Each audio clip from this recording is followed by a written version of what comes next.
Hello viewers, আসসালামু আলাইকুম। আশা করি সকলেই ভালো আছেন।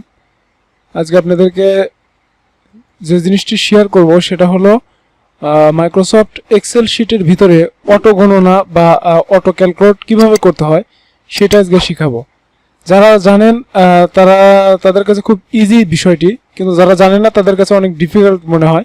সো আমার এই টিউটোরিয়ালটি যারা জানেন না শুধুমাত্র তাদের জন্য। তো চলুন শুরু করা যাক। প্রথমে আমি এক্সেল শিটের একটি ফাইল ওপেন করে রাখছি।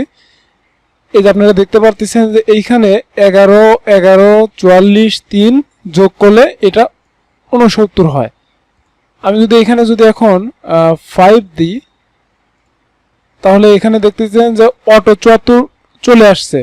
বাট এই সিরিয়ালে যদি 2, 2, 3 কিন্তু এইটা কিন্তু নিচে কিন্তু যোগ হচ্ছে না। সো এইটার জন্য আমাদের কি করতে হবে, ছোট্ট একটি ট্রিক্স।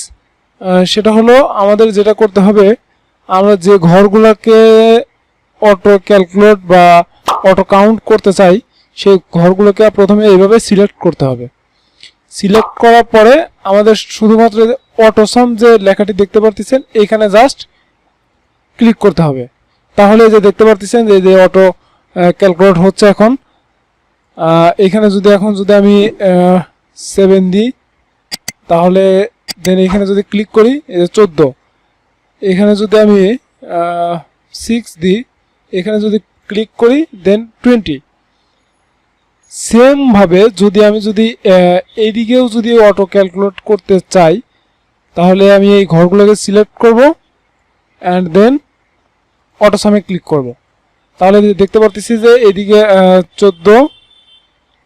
এখন এইখানে আমি 5 দিই তাহলে এখানে দেখতে পাচ্ছেন যে 79 হয়ে গেছে।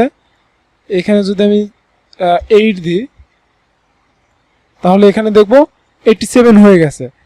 সো গাইস, আপনারা এইভাবে অটো ক্যালকুলেট বা অটো কাউন্টটি চালু করতে পারেন মাইক্রোসফট এক্সেল শিটে।